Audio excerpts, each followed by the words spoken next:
Hello hello hello everyone, welcome back. तो आज हम फाइनली स्टार्ट करेंगे क्लास 11 का केमिस्ट्री। और जो पहला चैप्टर जो हम करने वाले हैं वो है some basic concept of chemistry.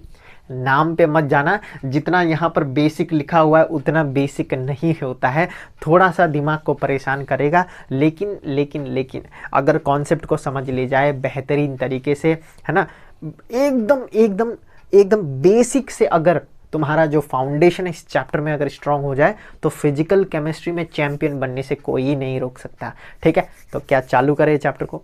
लेकिन जो आज जो लेक्चर होने वाला है आज और कल, है ना, 2 लेक्चर थोड़ा सा बेसिक होएगा, क्लास 10 लेवल का होएगा।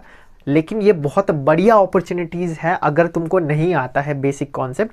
तो अगर मैं डायरेक्ट एडवांस लेवल चालू कर दूंगा ना, तो वो स्टूडेंट जिसको थोड़ा सा कॉन्सेप्ट की एटम को सही में कहा क्या जाता है, एलिमेंट मतलब एक्चुअली क्या होता है, ऐसा होता है ना कि रटा रटाया हुआ आया हुआ है कॉन्सेप्ट, तो हम खाली रटते हैं। लेकिन अभी रटने का टाइम नहीं है। अगर कॉन्सेप्ट बहुत बेहतरीन तरीके से एटम को क्या बोलते हैं एकदम पता है, उसका जो है ना इफेक्टिव मीनिंग जो है, मॉलिक्यूल्स का डेफिनेशन नहीं रटना है, मीनिंग पता होना चाहिए, तब तुम्हारा जो है ज़िंदगी थोड़ा सा आसान हो जाएगा। तो मेरा यहाँ पर यही मकसद होएगा कि मैं ट्राई करूँगा कि बेसिक से तुमको उठा के एडवांस लेवल तक लेके जाऊँ। ठीक है, और देखना एक बार तुम ये पूरा लेक्चर जो है ना some basic concept of chemistry का पूरा जब चैप्टर कंप्लीट हो जाएगा, तुम ट्राई करना नीट का प्रीवियस ईयर क्वेश्चन, तुम ट्राई करना एडवांस का क्वेश्चन या फिर जेई लेवल का क्वेश्चन। मैं कराऊंगा भी तुमको, मैं कराऊंगा भी। ठीक है, चलो शुरू करें क्या। चलो शुरू करते हैं। पहला जो टॉपिक है हम लोग का, matter versus non matter. Sir matter और नॉन मैटर के बीच में थोड़ा सा काम किया जाए। Sir what is matter. Sir बोलते ही सब लोग बोलने लगेंगे फटंग टंग टंग, सर जी मैटर मतलब anything that has mass and occupy space. बोलो हाँ या ना। हाँ sir. Sir anything that has mass, anything that has mass and occupy space,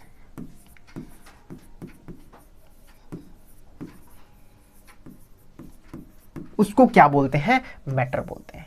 किसी के पास अगर मास है और वो थोड़ा बहुत अगर स्पेस ऑक्यूपाई करता है तो वो पर्टिकुलर चीज को हम क्या बोलते हैं, मैटर बोलते हैं। शायद यहाँ पर सबको कोई दिक्कत नहीं है। हाँ सर, ये तो आता है सर।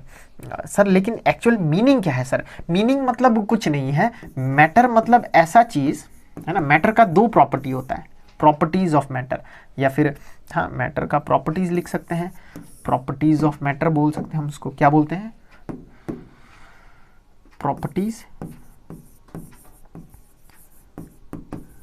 Of matter. मैटर का जो है वो 2 प्रॉपर्टीज है सर। अगर किसी भी चीज का अगर उसका मास है एंड वो क्या करता हो, वॉल्यूम ऑक्यूपाई करता हो या फिर स्पेस ऑक्यूपाई करता हो।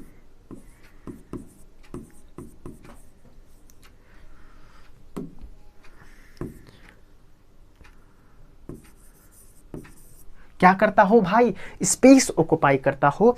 या फिर हम बोल सकते हैं सर मास हो उसके पास और उसके पास वॉल्यूम हो, तो उसको हम बोलते हैं मैटर। सर थोड़ा सा एग्जांपल बताइए। अरे सर हमको पता है, नहीं बताइए सर।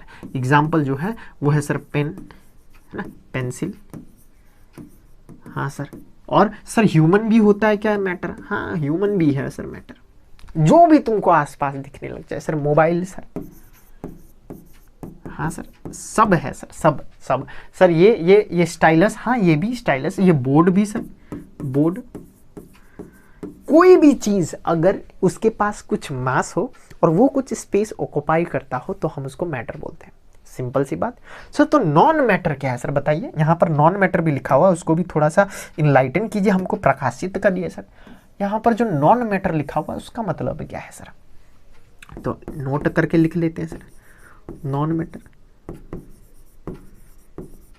नॉन मैटर मतलब ऐसा चीज जिसके पास क्या ना हो सर, जिसके पास अगर मास नहीं हो और वो कोई वॉल्यूम भी ऑक्यूपाई ना करता हो, तो उसको हम नॉन मैटर बोलते हैं।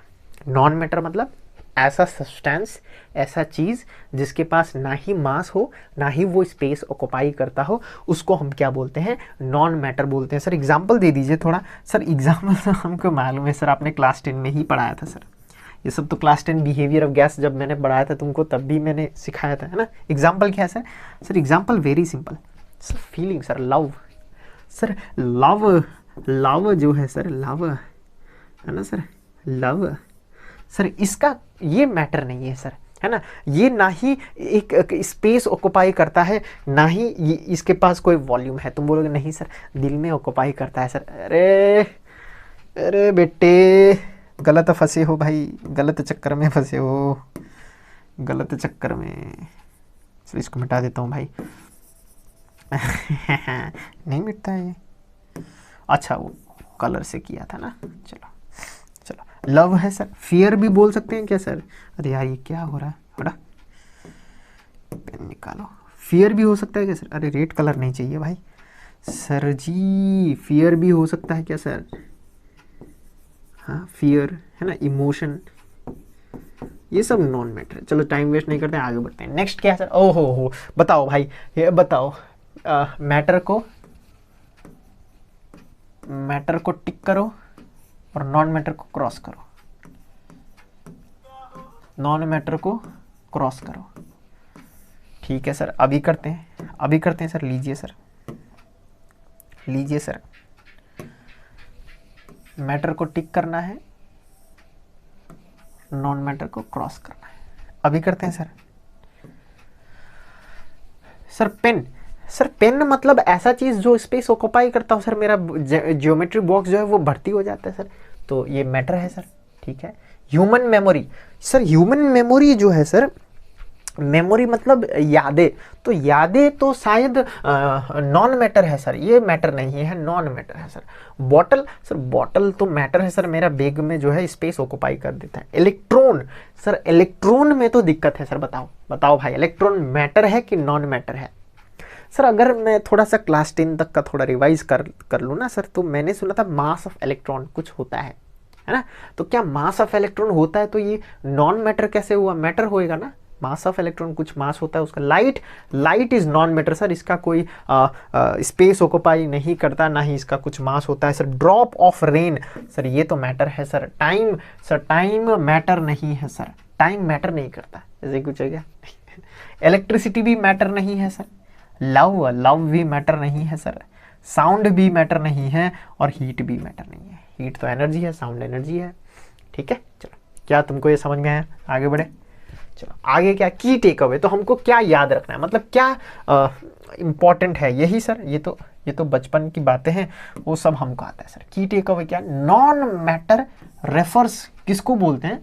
That do not occupy space, जो स्पेस ऑक्युपाई ना करे, जिसके पास मास ना हो और उसके पास कोई भी पार्टिकल्स ना हो, तो हम उसको क्या बोलते हैं?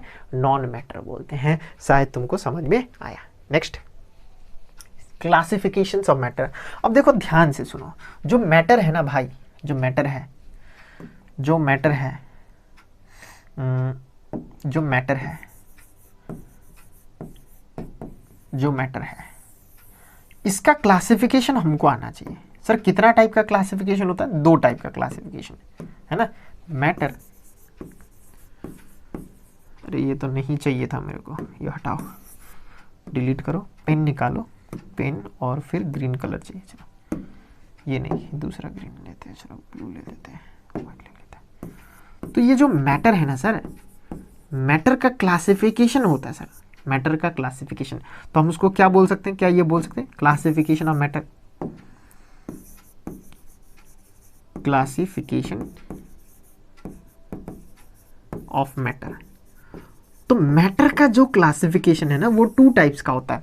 एक फिजिकल क्लासिफिकेशन ऑफ मैटर और दूसरा होता है केमिकल क्लासिफिकेशन ऑफ मैटर। क्या है सर? सर 2 टाइप का क्लासिफिकेशन हम करते हैं सर। कितना टाइप का? 2 टाइप का। तो क्लासिफिकेशन ऑफ मैटर जो है वो 2 टाइप का होता है। Number 1 physical classification of matter, physical classification,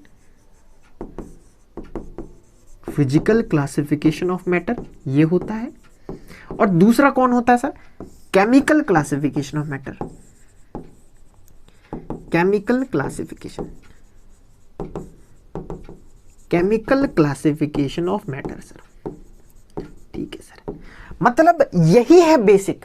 अगर हम ये कंप्लीट कर ले जाए तो हम क्लास 11 के थोड़ा बहुत एडवांस टॉपिक पर पहुंच जाएंगे। एडवांस तो नहीं बोलूंगा, लेकिन हाँ मतलब जो थोड़ा रेलेवेंट हो एग्जामिनेशन पॉइंट ऑफ व्यू से। इसका मतलब क्या ये रेलेवेंट नहीं है? हाँ रेलेवेंट है, क्योंकि हमको आना चाहिए एटम मतलब क्या है, हमको आना चाहिए एलिमेंट मतलब क्या है, हमको आना चाहिए कंपाउंड मतलब क्या है। अगर हमको कंपाउंड का बेसिक नॉलेज ही नहीं है तो आगे जाके केमिस्ट्री में क्या करूँगा मैं, है ना, क्या करूँगा? फिर तो आलू छिलते बैठूंगा मैं, कुछ काम तो नहीं हो पाएगा मेरे से, क्योंकि कंपाउंड का मतलब ही नहीं पता तो मैं आगे केमिस्ट्री में क्या करूंगा। ठीक है, चलो तो मतलब आज जो है, आज मेरा टारगेट होएगा कि मैं ये जो फिजिकल क्लासिफिकेशन ऑफ मैटर है वो कंप्लीट कर ले जाऊं, और नेक्स्ट क्लास में मैं केमिकल क्लासिफिकेशन ऑफ मैटर करूंगा, और फिर थर्ड क्लास से जो है थोड़ा सा दिमाग को झंझोड़ने वाला टॉपिक सब चालू हो जाएगा। ठीक है, लेकिन क्या ये 2 क्लास तुम्हारे लिए इंपॉर्टेंट नहीं है? बहुत इंपॉर्टेंट है। अगर तुमको सच में जानना है कि कंपाउंड मतलब क्या है, मॉलिक्यूल्स मतलब क्या है, एलिमेंट मतलब क्या है, बताइए सर एटम मतलब क्या है। ठीक है, चलो शुरू करते हैं। तो फिजिकल क्लासिफिकेशन ऑफ मैटर जो है वो आगे चालू होता है, तो शुरू हो गया फिजिकल क्लासिफिकेशन ऑफ मैटर। तो फिजिकल क्लासिफिकेशन ऑफ मैटर मतलब वही चीज सीखेंगे जो हमने क्लास 10 में सीखा था सर। मैटर जो है उसका 3 टाइप्स होता है, सॉलिड, लिक्विड एंड गैस। लेकिन यहाँ पर मैं चाहूंगा कि तुमको मैं 2 और सिखा दे जाऊं। रिकॉर्डिंग हो रहा है क्या? हाँ हो रहा है। 2 और सिखा दे जाऊं, वो कौन है? बोस आइंस्टाइन कंडेंसेट और प्लाज्मा। क्योंकि मैंने क्लास 10 में बोला था तुमको, हाँ, याद होगा कि ये जो है सिलेबस में नहीं है तो उसको नहीं पढ़ते हैं, लेकिन हाँ 11 में अगर होएगा तो मैं तुमको जरूर पढ़ाऊंगा। ठीक है, लेकिन अब भी मैं बोलता हूं कि नीट और जेई के लिए बोस आइंस्टाइन कंडेंसेट और प्लाज्मा उतना इंपॉर्टेंट नहीं है। ठीक है, मेन जो है अपन के पास वो क्या है? Solid, liquid and gas. ठीक है सर, तो फिजिकल क्लासिफिकेशन ऑफ मैटर में हम लिखेंगे कि there are mainly 3 states of matter, 3 states of matter। Mainly कितना states of matter है? 3। नंबर 1 सॉलिड,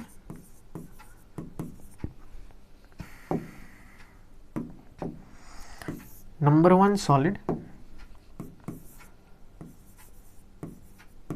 नंबर 2 लिक्विड, और नंबर 3 गैस।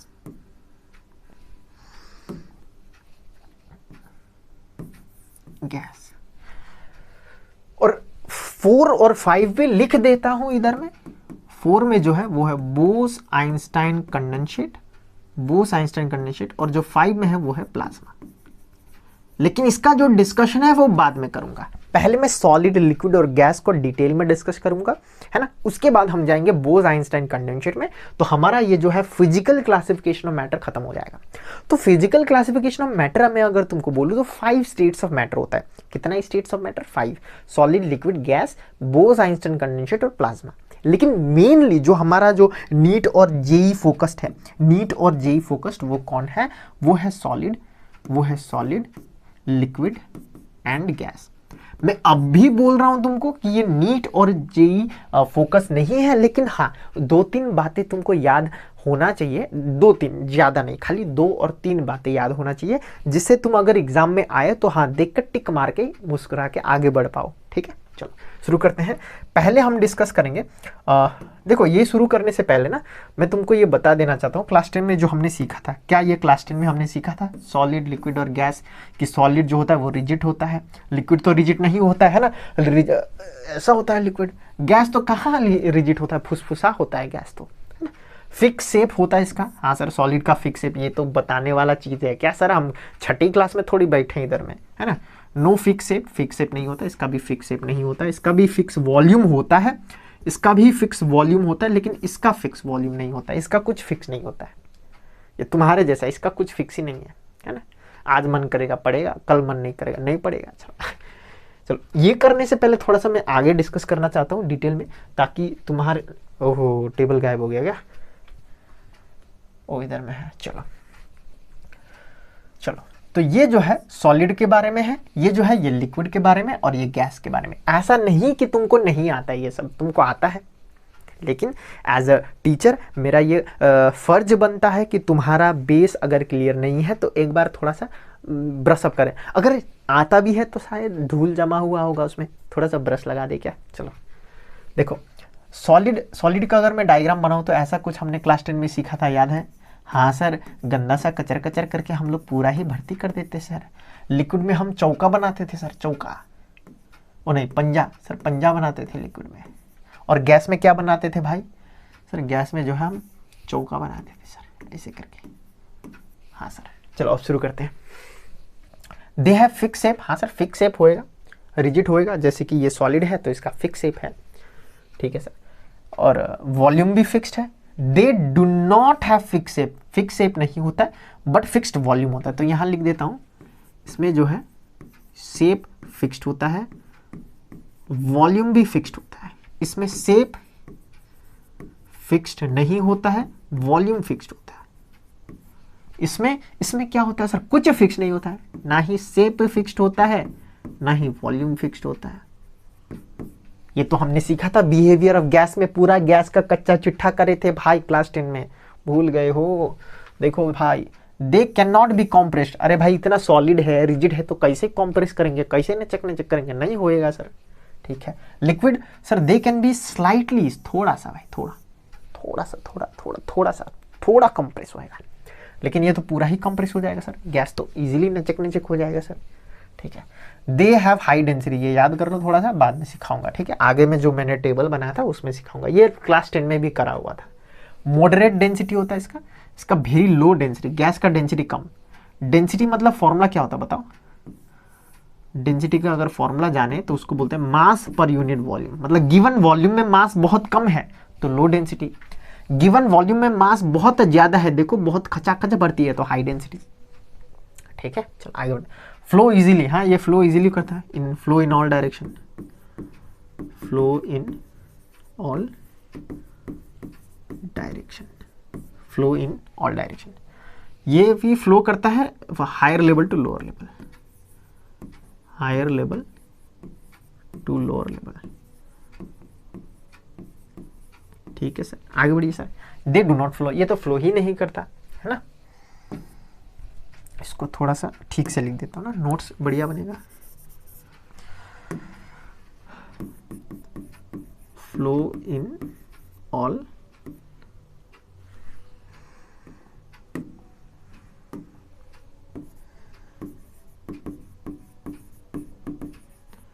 ठीक है सर।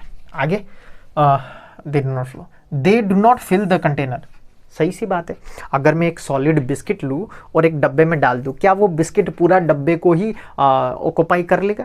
नहीं कर पाएगा सर, है। So they do not fill their container, ये भी फिल नहीं कर पाएगा, ये भी फिल नहीं कर पाएगा, लेकिन ये फिल कर पाएगा सर। अगर हम गैस को कंटेनर में डाल दे सर, पूरा ही कंटेनर भर्ती हो जाता है ना। चलो next sir, the force of attraction are strong. हाँ सर, अट्रैक्शन जो है, फोर्स ऑफ अट्रैक्शन जो है वो स्ट्रॉन्ग होता है सर। मॉलिक्यूल्स के बीच में force of attraction in solid strong होता है।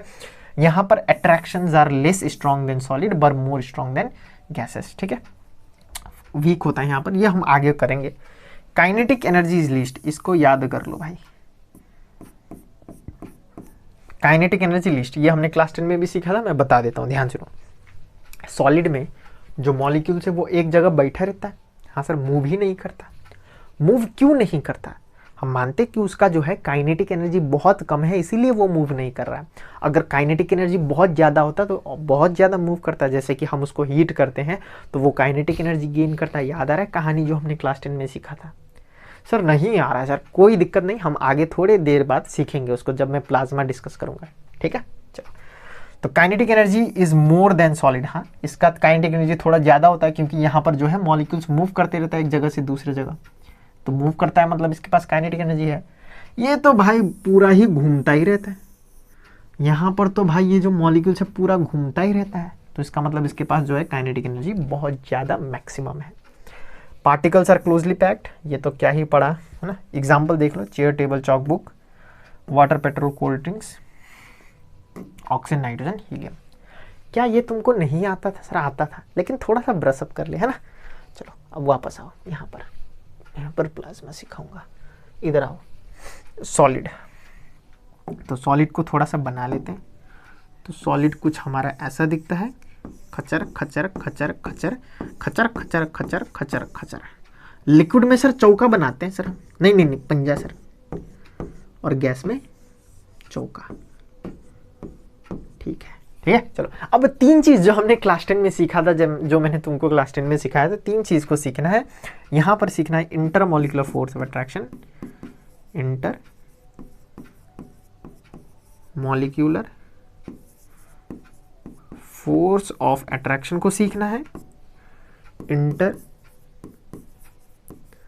मॉलिक्यूलर स्पेस को सीखना है, उसके बाद डेंसिटी को सीखना है। ठीक है सर, ठीक है सर, कोई दिक्कत नहीं, हम सीखेंगे सीखेंगे सीखेंगे। Intermolecular force of attraction मतलब क्या है सर जी? ओ sir ji, intermolecular force of attraction माने क्या है सर? सर ऐसा मत पूछिए सर, हमारा भी कुछ इज्जत है, इलाका में थोड़ा हमारा भी चलता है सर। आप ऐसे फालतू क्वेश्चन पूछ देते, ये तो हमने क्लास 10 में ही पढ़ा था। क्या पढ़े थे? Intermolecular force of attraction मतलब attraction between molecules, attraction between, टाउ हो गया भाई, 2 और मोर मॉलिक्यूल्स। ठीक है सर, समझ में आ गया सर। मतलब अगर 2 मॉलिक्यूल्स है, इन दोनों के बीच में जो अट्रैक्शन होता है ना, उसी को बोलते हैं inter molecular force of attraction. Inter molecular force of attraction, कोई दिक्कत वाली बात नहीं है। ठीक है, ठीक है। दूसरा inter molecular space. Sir inter molecular space क्या है सर, वो भी बता दीजिए सर। इंटर मॉलिक्यूलर स्पेस माने inter molecular space. Sir inter molecular space मतलब जैसा नाम वैसा काम sir, space between molecules. Hello, inter molecular space को क्या बोलते हैं हम लोग? Space between molecules. क्या बोलते हैं, क्या बोलते हैं पब्लिक? स्पेस बिटवीन मॉलिक्यूल्स को हम बोलते हैं इंटर मॉलिक्यूलर स्पेस। ठीक है सर, ठीक है। मतलब 2 मॉलिक्यूल्स है, इन दोनों के बीच में जो स्पेस है, स्पेस को बोलते हैं, इसको क्या बोलते हैं? Inter molecular space. सर क्या बोलते हैं, क्या बोलते हैं सर जी? इसको बोलते हैं इंटर मॉलिक्यूलर स्पेस बोलते हैं। ठीक है सर, कोई दिक्कत नहीं सर। अब लास्ट है डेंसिटी। डेंसिटी को थोड़ा देर में करते हैं, ठीक है? इधर आओ, वापस आओ, इधर देखो सर। सर थोड़ा सा यहाँ ज्ञान दीजिए सर हमको। कौन सा ज्ञान दूं भाई? इधर देखो, ये जो सॉलिड है ना सर, ये जो सॉलिड है, इसमें अगर मैं बात करूं इंटर मॉलिक्यूलर स्पेस का, तो कितना होगा बताइए थोड़ा। तुमको स्पेस दिख रहा है मॉलिक्यूल्स के बीच में? नहीं सर, लेकिन गैस में देखो, गैस में तो जगह ही जगह है। हाँ सर, गैस में तो जगह ही जगह है। तो क्या मैं बोल सकता हूँ कि इंटर मॉलिक्यूलर स्पेस जो है गैस में बहुत हाई होगा? हाँ सर, इसमें कोई दिक्कत वाली बात नहीं। हम मानते हैं और हम जानते भी हैं कि जो गैस है उसमें इंटर मॉलिक्यूलर स्पेस क्या है? हाई। तो सॉलिड में क्या है सर? इंटर मॉलिक्यूलर स्पेस लो। सर काहे लो नहीं लिखेंगे? लो थोड़ा सा लो कैटेगरी का लगता है, लीस्ट लिख देंगे। लीस्ट लिख देंगे, ठीक है सर। काहे इसमें बहुत ही कम जगह है?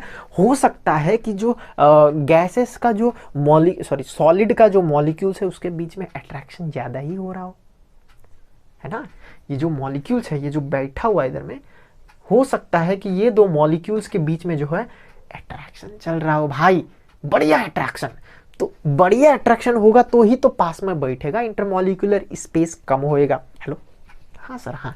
तो हम बोल सकते हैं कि यहाँ पर जो है इंटरमॉलिक्यूलर फोर्स ऑफ अट्रैक्शन जो है वो क्या है? हाई। बहुत ज़्यादा अट्रैक्शन है मॉलिक्यूल्स के बीच में, इसीलिए स्पेस कम है। तुम्हारा बेस्ट फ्रेंड और तुम अगर बेंच में बैठोगे तो बीच में जगह कम होगा ना, चिपक कर बैठोगे। क्या लाए हो टिफिन में? रोटी सब्जी लाए हो, ऐसा कुछ, मैगी लाए हो। तो अगर अट्रैक्शन ज़्यादा है, इफ अट्रैक्शन इज हाई, अगर अट्रैक्शन ज़्यादा है तो स्पेस बिटवीन, स्पेस कम होगा ना, स्पेस बिटवीन मॉलिक्यूल्स कम होगा। हाँ सर, तो अगर यहाँ पर स्पेस हाई है मतलब अट्रैक्शन ही नहीं है, तो अट्रैक्शन क्या है इधर में? लीस्ट हो गया रे भाई, लीस्ट।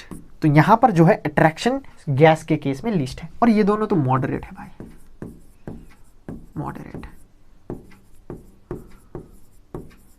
मतलब यहाँ पर जो है स्पेस में अगर मैं बोलूं तो सॉलिड से ज्यादा स्पेस है लेकिन गैस से कम स्पेस। अगर अट्रैक्शन के बारे में बोलूं तो सॉलिड से कम अट्रैक्शन है लेकिन गैस से ज्यादा अट्रैक्शन। ठीक है, चलो अब डेंसिटी का बात कर लेते हैं। डेंसिटी को मैं थोड़ा सा यहाँ पर एक्सप्लेन करना चाहूंगा कि ये जो डेंसिटी है, डेंसिटी मतलब क्या है। डेंसिटी मतलब सर हमको आता है, सर हमको आता है सर, मत बोलिए सर, 10 में ही बोले थे आपने सर। डेंसिटी मतलब जो है वो है मास per unit volume. Mass per unit volume is called density. याद हो जाएगा क्या तुमको भाई? ये जो बेसिक चीजें मैं जो बता रहा हूँ ना अभी, उसको याद रखो, बाद में बहुत काम आएगा, है ना। अभी तो क्लास 11 में पहुंच गए हो, अभी तो सीरियस हो जाओ। हाँ सर सीरियस है। तो देखो डेंसिटी मतलब क्या, मास per unit volume.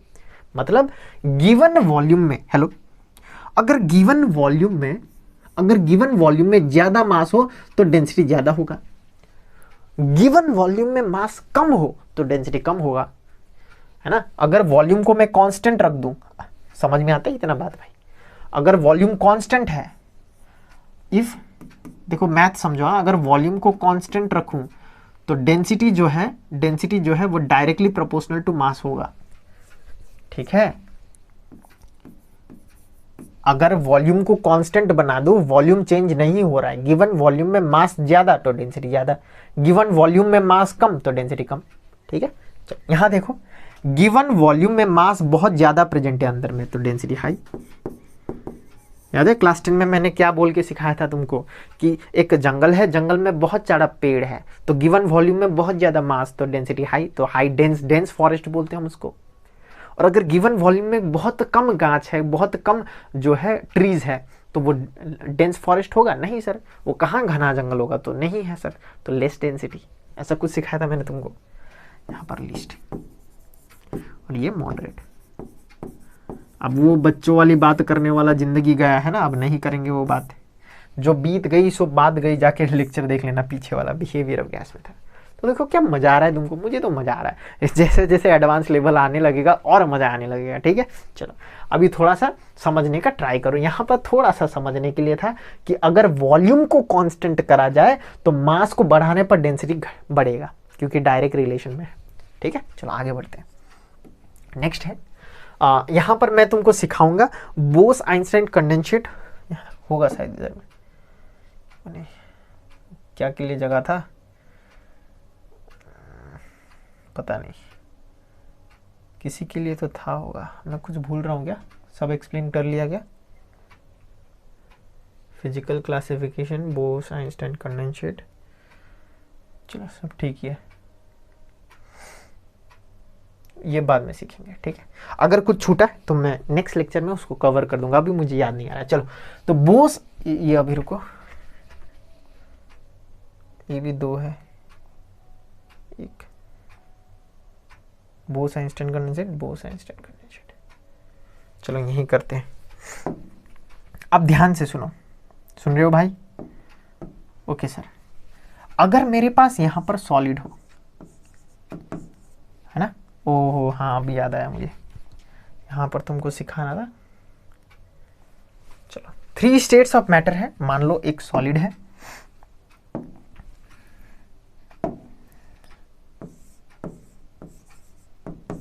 Solid, liquid और गैस। ठीक है सर, सॉलिड, लिक्विड और गैस है सर। अब ध्यान से सुनो मेरा बात। सर अगर मैं जाना चाहता हूं सॉलिड से लिक्विड में तो मुझे क्या करना होगा बताइए जरा। सर अगर मुझे सॉलिड से लिक्विड में जाना है तो मेरा क्या कहानी होगा बताओ। सर कहानी तो वेरी सिंपल है सर, अगर मुझे सॉलिड से लिक्विड में जाना है तो मुझे क्या करना होगा, हीट करना होगा, हीट, है ना। हाँ सर, अगर मुझे लिक्विड से गैस में जाना हो तो क्या करना होगा, लिक्विड से गैस में जाना हो तो क्या करना होगा सर, वहां पर भी हीट करना होगा। हाँ सर सही है सर, यहां पर भी हीट करना होगा। मतलब जैसे हम हीट करेंगे तो वो लिक्विड बनेगा, फिर जब हम हीट करेंगे तो वो गैस बनेगा। सर ऐसे काहे होता है बताइए जरा, तो ध्यान से सुनो, ध्यान से सुनो, ध्यान से सुनो। क्या ये सॉलिड है, तुम मानते हो? हाँ सर मानते हैं, और हम जानते भी हैं कि ये सॉलिड है, क्योंकि यहाँ पर जो मॉलिक्यूल्स है वो खचा खचा भरती है सर। ऐसे देखो, देखो सर, समझ में आ रहा है हमको? हाँ सर। अब जब हम इसको हीट करते हैं तो क्या होता है बताओ, बताओ। जब हम इसको क्या करते हैं, व्हेन वी प्रोवाइड हीट, तो जब हम इसमें हीट देते हैं तो क्या होता है बताओ। सर जब हम हीट देते हैं, हीट देना मतलब हम एनर्जी दे रहे हैं इसको। क्या दे रहे हैं? एनर्जी। और जब हम एनर्जी देते हैं तो वो एनर्जी गेन करेगा। हाँ, तो ये जब हम एनर्जी देते हैं, व्हेन वी प्रोवाइड हीट, तो क्या होता है, मॉलिक्यूल्स जो है ना वो एनर्जी गेन करने लग जाता है। मॉलिक्यूल्स गेन एनर्जी, और वो एनर्जी का नाम क्या है, काइनेटिक एनर्जी गेन करता है भाई। और जब वो काइनेटिक एनर्जी गेन करता है मतलब वो जो मॉलिक्यूल्स है वो और फास्ट मूव करने लग जाता है। तो इसकी वजह से क्या होता है, molecules start to move fast. और जब मॉलिक्यूल्स स्टार्ट करने लग जाता है मूव फास्ट, जैसे कि ये मॉलिक्यूल्स 1, ये मॉलिक्यूल्स 2, जब ये दोनों मूव करने लग जाता है तो इन दोनों के बीच में जो है फोर्स ऑफ अट्रैक्शन कम होने लगता है। क्या होने लगता है, inter molecular force of attraction जो है वो क्या होने लगता है, कम। और जब intermolecular force of attraction कम होने लगता है तो क्या हो जाएगा सर, दूरियां पैदा हो जाएगा, दूरियां पैदा हो जाएगा सर, इंटर मॉलिक्यूलर स्पेस ज्यादा होने लग जाएगा। और इंटर मॉलिक्यूलर स्पेस ज्यादा होना मतलब मॉलिक्यूल्स दूर दूर जाना, और मॉलिक्यूल्स दूर दूर जाना मतलब तुमको पता है सर, मॉलिक्यूल्स दूर दूर जाना मतलब वो लिक्विड के तरफ आकर्षित हो रहा है सर, लिक्विड बनते जा रहा है सर। वो inter molecular force of attraction ज्यादा होना मतलब ये दूर दूर जाना, मतलब जो सॉलिड है start to convert into liquid. क्या तुमको ये समझ में आया? हाँ सर। और यही केस होता है, और फर्क नहीं पड़ता सर, फर्क नहीं पड़ता अगर हम यही चीज करें और उधर में हीटिंग दे, और उधर में हीटिंग दे सर, और उधर में हीटिंग दे तो क्या होएगा, और उधर में हीटिंग दे तो क्या होएगा सर, वो तो गैस बन जाएगा सर, गैस बन जाएगा और दूर जाने लग जाएगा। हाँ सर, सर ये बात तो ठीक है सर, ये बात तो ठीक है सर। कॉपी कैसे करते हैं, ऐसे करते हैं कॉपी, लेकिन यहां पर जो ये है ये बन जाएगा कन्वर्ट इनटू गैस। ये बहुत इंपॉर्टेंट है भाई, ये बहुत इंपॉर्टेंट है। ये गैस में कन्वर्ट हो रहा है और ये लिक्विड में कन्वर्ट हो रहा है। देखो, व्हेन वी प्रोवाइड हीट, जब हम लिक्विड को हीट देंगे, जब हम लिक्विड को हीट देंगे तो वो क्या करेगा, मॉलिक्यूल्स गेन करेगा काइनेटिक एनर्जी, और ज्यादा फास्ट मूव करने लग जाएगा, और ज्यादा फास्ट मूव करेगा तो इंटरमॉलिक्यूलर फोर्स ऑफ अट्रैक्शन कम होगा, दूर दूर जाने लग जाएगा। दूर दूर जाना मतलब वो क्या बन जाएगा, गैस बन जाएगा। क्या तुमको समझ में आ रहा है? हाँ सर, समझ में तो आ रहा है सर, लेकिन सर ये नहीं समझ में आ रहा कि बोस-आइंस्टाइन कंडेंसेट और प्लाज्मा कहाँ फिट होएगा सर, कहाँ फिट होएगा बताइए, वो भी तो बताइए हमको, है ना। तो वो नेक्स्ट यहाँ पर आएगा सर, कहाँ पर, यहाँ पर। ये जो बोस-आइंस्टाइन कंडेंसेट है वो कहाँ पर आएगा, अब देखो ध्यान से सर, मजेदार लग रहा है सर मेरे को, तो मजेदार तो है सर। क्या है सर जी, एक है सॉलिड, एक है लिक्विड, दूसरा है गैस, और इसके बाद आता है प्लाज्मा। ठीक है, और ये सॉलिड के आगे आता है बोस-आइंस्टाइन कंडेंसेट। ठीक है सर, ठीक है सर, समझ में आया सर। मतलब अब तक हम क्या सीख रहे थे कि सर अगर हम सॉलिड को हीट कर दी जाए ना सर, अगर हम सॉलिड को हीट करें तो वो लिक्विड बनता है, लिक्विड को हीट करें तो वो गैस बनता है, और जब हम गैस को भी हीट करें तो वो क्या बनता है, प्लाज्मा बनता है, मतलब एक्सट्रीम हीट के कंडीशन में वो प्लाज्मा बनेगा। हेलो हेलो भाई, अगर हम एक्सट्रीम हीट दे दें तो वो प्लाज्मा बनेगा। ठीक है सर, ठीक है, समझ में आ गया, इतना हम समझ में आ रहा है। और फिर सर ये बोस-आइंस्टाइन कंडेंसेट का कहानी क्या है? अगर हम उसको ठंडा करें तो गैस, फिर इसको भी ठंडा करें तो लिक्विड, और उसको भी ठंडा करें तो सॉलिड, और ठंडा को और सॉलिड को भी और ठंडा करें तो वो क्या बनता है? बोस-आइंस्टाइन कंडेंसेट। ठीक है सर। सर थोड़ा सा इसको थोड़ा सा मज़ेदार तरीके से लिख दीजिए ताकि बाद में जो है नोट्स के फॉर्म में हमें काम आ जाए। ठीक है, ध्यान से सुनो। इधर हीट और बैक साइड जाने पर कोल्ड, तो प्लाज्मा को कूल करेंगे गैस। इधर जाना मतलब हीट, इधर जाना मतलब कूल, इधर जाना मतलब हीट, बैक जाना मतलब कूल। अरे यार, लिक्विड को कूल करेंगे तो ही तो सॉलिड बनेगा। हाँ सर। और इधर जाना मतलब हीट, और इधर से इधर जाना मतलब कूल। ठीक है सर, समझ में आया सर। आगे बताइए सर। अब ध्यान सुनो, अब मजेदार बात क्या है ना, अब मजेदार बात क्या है, ध्यान सुनो सर। सर एक बात बताइए सर, ये जो प्लाज्मा है ये कैसे बनेगा? और गैस, गैस ही तो हमने पढ़ा था कि अगर हम हीट देंगे तो लिक्विड गैस बन जाएगा, और गैस भी कुछ बन सकता है। हाँ बन सकता है। ध्यान सुनो, ये क्या है अपना गैस, इसको क्या बोलते हैं हम लोग? गैस। और जब हम गैस को क्या करेंगे, बहुत डेंजर हीट दे देंगे। क्या दे देंगे सर? खतरनाक वाला हीट सर, बहुत डेंजर हीट, हीट दे देंगे एकदम एक्सट्रीम कंडीशन। मतलब ये जो प्लाज्मा और बोस-आइंस्टाइन कंडेंसेट वो टू ईच एक्सट्रीम कंडीशन है सर। अगर हम गैस को हीट करेंगे तो वो क्या बनेगा? वो बनेगा प्लाज्मा, वो बनेगा प्लाज्मा। और प्लाज्मा को ना हम क्या बोलते हैं, इसका दूसरा नाम भी है जिसको बोलते हैं आयोनाइज्ड गैस। आयोनाइज्ड गैस, ओ हो, इसको याद करो, ये कंपटीशन में आ सकता है अगर आएगा तो। प्लाज्मा को क्या बोलते हैं? Ionised gas. One more time, plasma को क्या बोलते हैं? Ionised gas. लेकिन सर इसको आयनाइज्ड गैस काहे बोलते हैं वो बताइए। ध्यान से सुनो, गैस को जब हम हीट करेंगे तो वो प्लाज्मा बनेगा। ट्रू और फॉल्स? ट्रू। ठीक है सर, समझ में आ गया। गैस पहले ही बहुत ही हाई टेम्परेचर देने पर बनता है। हाँ सर, हमें पता है सर, सॉलिड को हीट करेंगे लिक्विड, लिक्विड को हीट करेंगे गैस, और गैस को भी हीट करने पर प्लाज्मा। मतलब जो अमाउंट ऑफ हीट चाहिए होगा वो बहुत एक्सट्रीम चाहिए होगा, बहुत ही हाई हीट चाहिए होगा। हाई, एक्सट्रीमली हाई हीट, बहुत ही एक्सट्रीमली हाई हीट चाहिए होगा, इसमें कोई शक वाली बात नहीं है। ठीक है। और जब हम बहुत ही हाई अमाउंट ऑफ हीट दे रहे होते हैं ना, तो वो क्या हो जाता है, जो गैस का एटम है वो इलेक्ट्रॉन ही छोड़ देता है। क्या बोल रहे सर, क्या बोल रहे? थोड़ा सा एडवांस टॉपिक है, थोड़ा सा समझने का ट्राई करो। जब हम गैस को बहुत ही एक्सट्रीम टेम्परेचर देंगे तो जो गैस का एटम है वो इलेक्ट्रॉन छोड़ देता है सर। जैसे कि फॉर एग्जांपल अगर मैं बोलूँ कि ये मेरे पास गैस है और इसके अंदर मेरे पास हीलियम है। कौन है बेटा? हीलियम है sir, helium, helium, helium, helium, helium. ये कौन है बताओ? सर गैस है सर, इसमें कोई शक वाली बात नहीं है, ये हमको आता है सर, ये गैस है।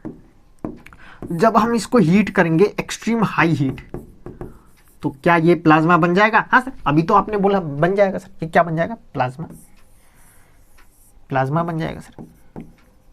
और प्लाज्मा को हम क्या बोल सकते हैं? गैस। और इधर में हम प्लाज्मा को कितना एम हो गया रे बेटा? और ये गैस है। अरे ये कौन है? गैस। इसको क्या बोलते हैं? Ionised gas.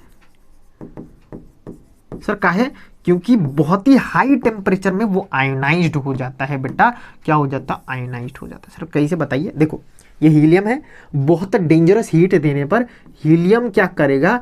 एक इलेक्ट्रॉन बाहर फेंक देगा, खुद पॉजिटिव चार्ज हो जाएगा। ये दूसरा हीलियम भी क्या करेगा? H पॉजिटिव हो जाएगा, इलेक्ट्रॉन एक बाहर छोड़ देगा। काहे? अरे भाई, पीरियोडिक टेबल चैप्टर में नहीं पढ़े थे कि आयनाइजेशन पोटेंशियल की जब हम हीट देंगे तो इलेक्ट्रॉन बाहर चला जाता है? वही हो रहा है इसके केस में। तो हीलियम क्या हो रहा है? बहुत एक्सट्रीम हीट होने के कारण उसका इलेक्ट्रॉन बाहर फेंका जा रहा है भाई। प्लस देखो, तो प्लाज्मा में कौन प्रेजेंट होता है? आयंस। प्लाज्मा कंटेन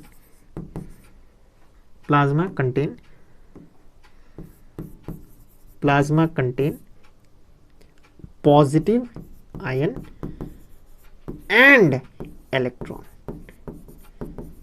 क्या ये समझ में आ गया तुमको? हाँ सर समझ में आ गया सर, ये तो हमको समझ में आ गया, कोई दिक्कत वाली बात नहीं सर। हमने सीखा सॉलिड, लिक्विड, गैस। गैस को और हीट करेंगे, बहुत एक्सट्रीम हीट करेंगे तो वो प्लाज्मा बनेगा, और जब हम बहुत एक्सट्रीम हीट करते हैं ना गैस को तो वो प्लाज्मा बनेगा, उसका दूसरा नाम ionised gas. Sir ionised gas क्यों बोलते हैं? क्योंकि जब हम गैस को बहुत हीट कर देते हैं वो आयनाइज हो जाता है, वो इलेक्ट्रॉन छोड़ देता है। ठीक है, तो प्लाज्मा में कौन कौन प्रेजेंट होता है? पॉजिटिव आयन प्रेजेंट होता है एंड इलेक्ट्रॉन प्रेजेंट होता है। इसी के कारण नेक्स्ट जो एंट्रेंस के लिए इंपॉर्टेंट हो सकता है वो क्या है? इसी के कारण ये जो प्लाज्मा है वो इफेक्ट होता है, इन्फ्लुएंस हो जाता है, किसके वजह से? इलेक्ट्रिक इफेक्ट या फिर मैग्नेटिक इफेक्ट के कारण से। Therefore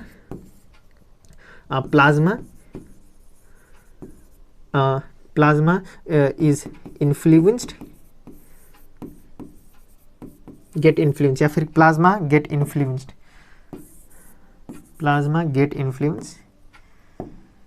plasma get influence by electric or magnetic field, electric और magnetic field। क्या ये तुमको समझ में आया? तो बहुत ही बेहतरीन 2 पॉइंट तुमको याद करा, 3 पॉइंट। सर प्लाज्मा को हम आयनाइज्ड गैस बोलते हैं, और ये आयनाइज्ड काहे होता है? क्योंकि हम बहुत एक्सट्रीम अमाउंट ऑफ हीट देते हैं। जब हम एक्सट्रीम अमाउंट ऑफ हीट देते हैं तो एटम जो है, गैस का जो एटम है वो इलेक्ट्रॉन छोड़ देता है, आयनाइज्ड हो जाता है। तो इसके कारण से प्लाज्मा में कौन कौन प्रेजेंट होता है? पॉजिटिव आयन प्रेजेंट होता है और इलेक्ट्रॉन प्रेजेंट होता है। और ये पॉजिटिव आयन और इलेक्ट्रॉन प्रेजेंट होने के कारण ही, इसी के कारण ही जो प्लाज्मा है वो क्या होता है? इन्फ्लुएंस हो जाता है इलेक्ट्रिक और मैग्नेटिक फील्ड के कारण से। ठीक है, ठीक है, इन्फ्लुएंस हो जाता है by electric and magnetic field. और नहीं लिखते हैं, एंड लिख देते हैं इसको। ठीक है, इलेक्ट्रिक एंड मैग्नेटिक फील्ड। क्या इतना तुमको समझ में आया? ठीक है, तो अब हम आगे बोस आइंस्टाइन कंडेंसेट के बारे में पढ़ेंगे, शायद उसी के लिए ये था शायद। ठीक है, फिर से आते हैं। सर एक है सॉलिड, उधर में है लिक्विड, अब गैस में नहीं जाएंगे, इधर आते हैं बोस आइंस्टाइन कंडेंसेट, अपना Bose Einstein condensate. Sir Bose Einstein condensate, sir ji ये जो बोस आइंस्टाइन कंडेंसेट बनता है ना सर, वो कैसे बनता है वो बताइए। अरे it's very simple, very simple. जब हम सॉलिड को क्या करते हैं? कूल करते हैं, और ऐसा नहीं कि कूल कर देने से हो जाएगा सॉलिड, इसको हम कूल कर देने, बहुत एक्सट्रीम कूल चाहिए सर, बहुत एक्सट्रीम कूल। टेम्परेचर जो है आपका 273 -273 डिग्री सेल्सियस चाहिए, और 0 केल्विन चाहिए, इतना टेम्परेचर चाहिए। तो ये जो है Bose Einstein condensate states of matter हमको देखने को मिलता है। सर इसमें होता क्या है वो बताइए। तो देखो सॉलिड को जब हम बनाते हैं तो कैसे बनाते हैं बताओ? जब हम सॉलिड को बनाते हैं तो ऐसे बनाते हैं क्या? क्या ये बनाते हैं? हाँ सर। तो ये जो है वो क्या है? एटम या फिर मॉलिक्यूल्स। इसको हम क्या बोलते हैं? इसको एटम या फिर मॉलिक्यूल्स बोलते हैं। एटम या फिर मॉलिक्यूल्स, जो भी बोलो तुम। ठीक है सर, हम बोलते हैं मॉलिक्यूल्स बोलते हैं। चलिए, जब मैं इसको ठंडा करूंगा ना, इतना ठंडा, कितना टेम्परेचर कितना हो ये याद करना भाई, लगभग 0 केल्विन। बहुत ही ठंडा कर देने से क्या हो जाएगा? इसका जो है हर एटम जो है वो कोलैप्स हो जाएगा एक दूसरे के ऊपर और बनाएगा एक super atom. Atoms get collapsed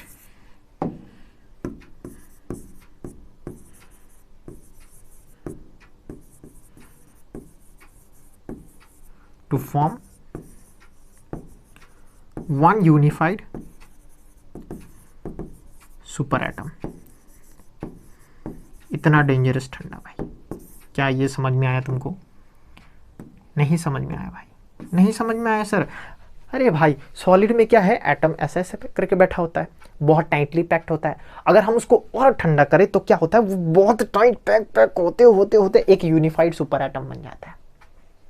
तो वो कंडीशन को हम बोलते हैं बोस आइंस्टाइन कंडेंसेट, है ना, वो कंडीशन जिसमें जो है सब एटम कोलैप्स्ड होके एक सुपर यूनिफाइड सुपर एटम बनता है, उसको हम बोलते हैं बोस आइंस्टाइन कंडेंसेट स्टेट। और ये जो है प्रेडिक्शन किया था अपने जो सत्येंद्रनाथ बोस है ना, अपना इंडियन साइंटिस्ट सत्येंद्रनाथ बोस और अल्बर्ट आइंस्टाइन, ये दोनों ने मिलकर बनाया, इसीलिए इसका नाम है बोस आइंस्टीन कंडेंसेट। सत्येंद्रनाथ बोस और अपना जो अल्बर्ट आइंस्टाइन जी है, वो दोनों ने मिलके जो है प्रेडिक्ट करा था कि ऐसा कुछ स्टेट्स ऑफ मैटर एग्जिस्ट कर सकता है जब क्या हो, पूरा जो एटम हो वो कोलैप्स्ड होके एक यूनिफाइड सुपर एटम बने।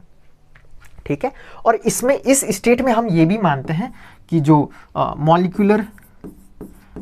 मॉलिक्यूलर मूवमेंट जो है वो ऑलमोस्ट जीरो होता है, ऑलमोस्ट जीरो, मतलब कोई मूवमेंट, मॉलिक्यूलर मूवमेंट हमको यहां पर देखने को नहीं मिलता। अरे बहुत ठंडा होता है ना, एनर्जी ही नहीं होता, बहुत ठंडा होने से, जैसे कि फॉर एग्जांपल सॉलिड में क्या होता है, कमती मूव करता है, लिक्विड में और ज्यादा मूव करता है, गैस में तो बहुत ही ज्यादा मूव करता है मॉलिक्यूल्स। उसका ऑपोजिट लिक्विड में कम, सॉलिड में कम, और बोस आइंस्टाइन कंडेंसेट में तो हवा ही निकल जाता है एटम का, सुपर कूल्ड एटम है ना, सुपर एटम बन जाता है। क्या तुमको समझ में आया बोस आइंस्टाइन कंडेंसेट और प्लाज्मा के बारे में? तो यही था जो हमने सीखा। ठीक है, ये दोनों साइंटिस्ट मिलके करे हैं, और यही है अपना जो है फिजिकल क्लासिफिकेशन ऑफ मैटर। तो नेक्स्ट क्लास में हम लोग करेंगे केमिकल क्लासिफिकेशन ऑफ मैटर। ठीक है, तो मुझे लगता है कि तुमको जो है फिजिकल क्लासिफिकेशन ऑफ मैटर जो है वहाँ पर तुमको दो नया चीज़ सीखने को मिला। एक सीखने को मिला तुमको जो है बोस आइंस्टाइन कंडेंसेट, और दूसरा प्लाज्मा, और जो बाकी का था वो तो सेम ही था, है ना, उसमें कुछ सीखने के लिए नहीं था। चलो इसको कर लेते हैं। Why is the density of solid generally high? अरे सर, ओ सर जी, क्या फालतू बातें कर रहे हैं, इसका लॉजिक जो है इधर करते हैं। ठीक है सर, एक होता है सॉलिड, ठीक है सर, एक होता है लिक्विड, हाँ सर, एक होता है गैस, हाँ सर। सॉलिड में जो है मॉलिक्यूल्स टाइटली पैक्ड है सर, हाँ सर। लिक्विड में जो है टाइटली पैक्ड नहीं होता, ऐसे करके पंजा बना होता है, और गैस में तो सर जी चौका बना होता है सर, इतना दूर दूर। तो हम क्या लिख सकते हैं, in solid amount of matter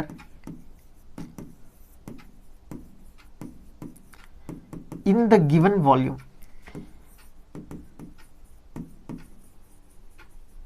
volume is high, therefore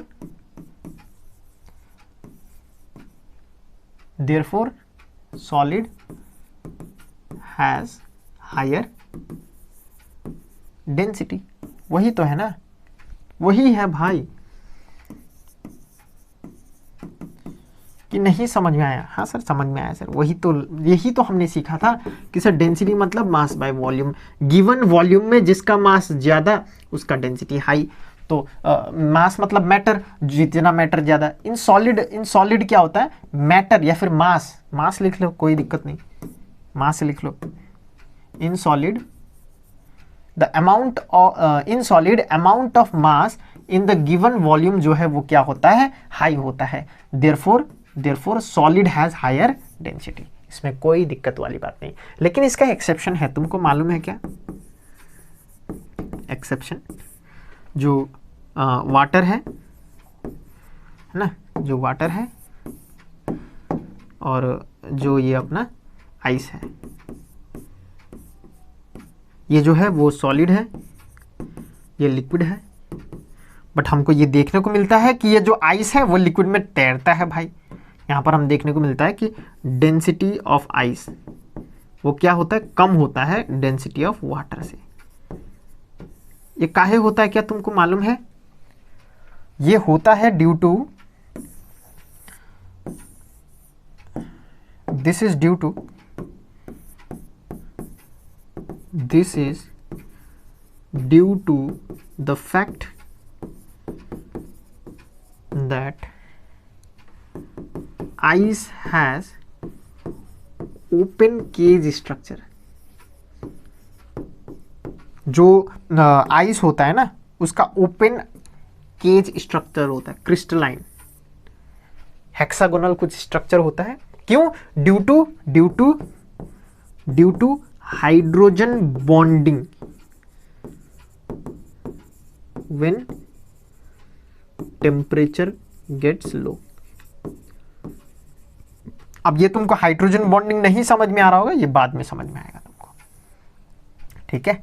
एक थोड़ा सा बता देता हूँ, ठीक है, बिना बताए रहा नहीं जाता मेरे को। जैसे कि फॉर एग्जांपल जब वाटर जो है ना लिक्विड स्टेट में होता है तो वो घूमते रहता है ऐसे, HOH है ना, OH, सॉरी,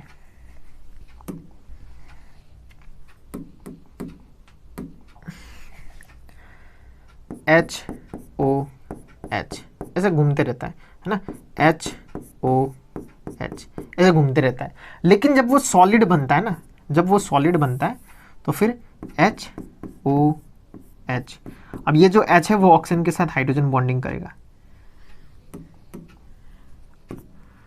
इसको डॉट डॉट से दिखा देते हैं, डॉट डॉट डॉट OH, ठीक है। अब ये जो है हाइड्रोजन वो भी दूसरा ऑक्सीजन के साथ हाइड्रोजन बॉन्डिंग करेगा, OH। तो तुमको दिख रहा होगा कि यहाँ पर बहुत ही आराम से फिक्स है, मतलब गिवन वॉल्यूम में जो अमाउंट ऑफ मास है वो ज़्यादा है, और यहाँ पर गिवन वॉल्यूम में अमाउंट ऑफ मास क्या हो गया, कम। तो सॉलिड में क्या हो जाता है, डेंसिटी कम हो जाता है ड्यू टू हाइड्रोजन। ये दोनों के चक्कर की वजह से, लड़की का चक्कर बाबू भैया, समझ में आ रहा है, बाद में समझ में आ जाएगा जब तुम हाइड्रोजन बॉन्डिंग करोगे। तो यहाँ पर जो है हाइड्रोजन बॉन्डिंग के चक्कर में स्ट्रक्चर ओपन केज स्ट्रक्चर हो जा रहा है, खुला हो जा रहा है। तो जब खुला होएगा तो गिवन वॉल्यूम में अमाउंट ऑफ मैटर जो है वो कम, तो डेंसिटी भी कम।